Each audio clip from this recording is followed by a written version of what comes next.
Mēs šodien atrodamies Sijā Getliņa eko siltumnīcās, un šodien tiek novāktas pirmās 10 tonnas tomātu ražas, kas ir jaunā produkcija. Audzējam lielaugļu beoranžu, oranžos tomātus. Viņi ir ar labām garšas īpašībām, ar paaugstinātu karotīnu saturu, un viņi skaitās galda tomāti. Šo šķirni audzē maz, jo viņi prasa lielus siltumu enerģijas resursus, jo vidējā diennakts temperatūra ir jābūt 24 grādiem.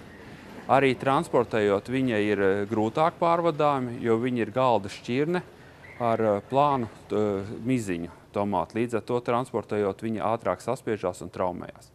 Kā iesākās doma? Doma iesākās tāpēc, ka Sijā Getliņa eko savāc no atkrituma kalna metānu, jeb poligona gāzi, un ir energobloks viņu pārvērš, sadedzinot motoros, pārvērš elektrībā. Elektrības ražošanas gaitā, kā blakus produkts, rodās siltums, kas sastāda pusi no jaudas. Līdz ar to siltums nebija, kur izmantot, un ekonomiski pamatots risinājums radās, ievērojot citu pasaules valstu pieredzi, šo siltumu izmantot siltumnīca apsildei, jo siltumnīca ir energoietilpīga būve.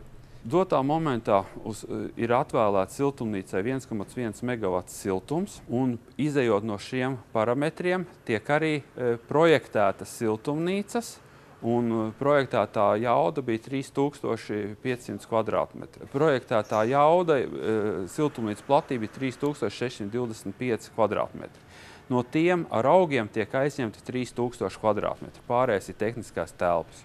Siltumnīca ir viens no modernākām Latvijā. Kolonas augstums ir 5,5 metri. Audzēšana notiek iekārtās dobēs, un dobes atrodas 70 cm no zemes virsmas. Tas ir vairāk radīts tāpēc, lai strādniekiem būtu viegli savākt ražu, lai ražu vācot nebūtu jālocās. Siltumnīca ir aprīkots ar visu modernāko aprīkojumu. Ir automātiskie logi, ventilācijas sistēmas, aizskari, ēnošanas ekrāni, gaisa mitrināšanas sistēma, pilināšanas sistēmas, un arī mums ir vēl rezerves katlu māja. Ja gadījumā kaut kas notiek ar energobloku un pārtrūks siltuma piegādes siltumnīcām, lai ziemas laikā mēs spētu avārijas stāvoklī nodrošināt siltumu un augi neaiziet bojā. Getliņa eko siltumnīcās tomāti plānot stādīt ir 5. un 10. janvārī, jo mums ir arī papildu apgaismojums, jo janvāra, februāra mēnesī apkārtējā gaismā pietrūks tomātiem audzējamais. Spūdžu jauda ir 16 000 luksi uz kvadrātmetru. Tomāti tiks audzēti pagarinātā apritē, beigsies ražošana novembra beigās. Raža plānots, ka marta sākumā varētu sākt ražot. Pirmā produkcija aiziet veikalu tīklā. Kopā ir plānots ievākt ap 160 tonām tomātus sezonā ar vidējo vākumu 4,5–6 tonnas nedēļā.